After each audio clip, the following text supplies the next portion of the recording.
மாசமா அலையிறங்க. அந்த வண்டிக்கு 3 சுகர் வண்டிக்கு அலையிறங்க.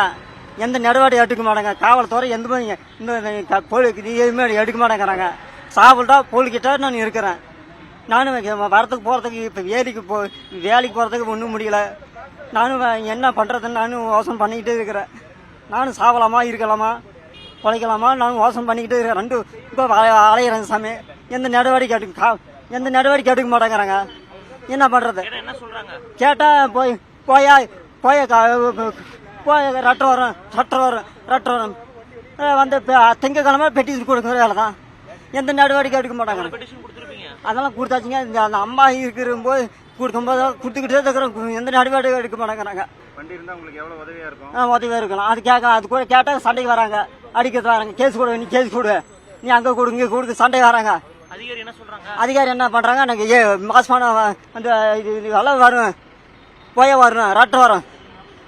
இப்போ கம்ப்யூட்டரில் போய் பதவி பண்ணியா அப்படி சண்டைக்கு போகிறாங்க. அடிக்கிற மாதிரி பேசுகிறாங்க. இன்னும் அடித்து நீ ஒத்துக்கியா? நான் கம்பெனி காலையில் ஒரு 10 மணிக்கு வந்தவன். நான் வீடியோ உக்காந்துக்கிட்டு சோறு தண்ணியில் ஒன்றும் இல்லை. நான் என்ன பண்ணுவேன்? அம்மா தான் இருக்கிறது. என்ன பண்ணுறது? அம்மாவுக்கு வயசு என்னங்க பண்ணுறது? எப்படிங்க சோறு திங்கிறது? அந்த 300 ரூபா வச்சு எப்படிங்க சோறு திங்கிறது சொல்லுங்கள்?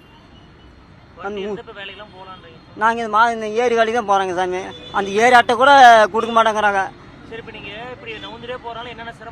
என்ன சிரமம் தான், நடக்க முடியல, போக முடியல, வர முடியல. நான் வந்துக்கிட்டே போகிறேன், நான் வந்துக்கிட்டே பஸ் ஏறி போகணும், வரணும். நான் என்ன பண்ணுவேன் நீங்களே சொல்லுங்க. வண்டி உங்களுக்கு எலிஜிபிள் இல்லன்னு சொல்றாங்க. வேற ஏதாவது ஒரு வண்டி கொடுத்தா வாங்கிப்பீங்களா? இல்ல அதான் போதுங்க, அந்த வண்டியை கொடுத்தா போதுங்க. சல்லுன்னு போலாம், கொஞ்சம் கொஞ்சம் எண்ணெய் ஊத்திக்கிட்டு போலாங்க. அதனால அதே போதுங்க. அந்த எதுவுமே வேண்டாங்க. அந்த வண்டி கொடுத்தா ஸ்கூட்டி கொடுத்தா போதுங்க, வேற ஒன்றும் இல்லை.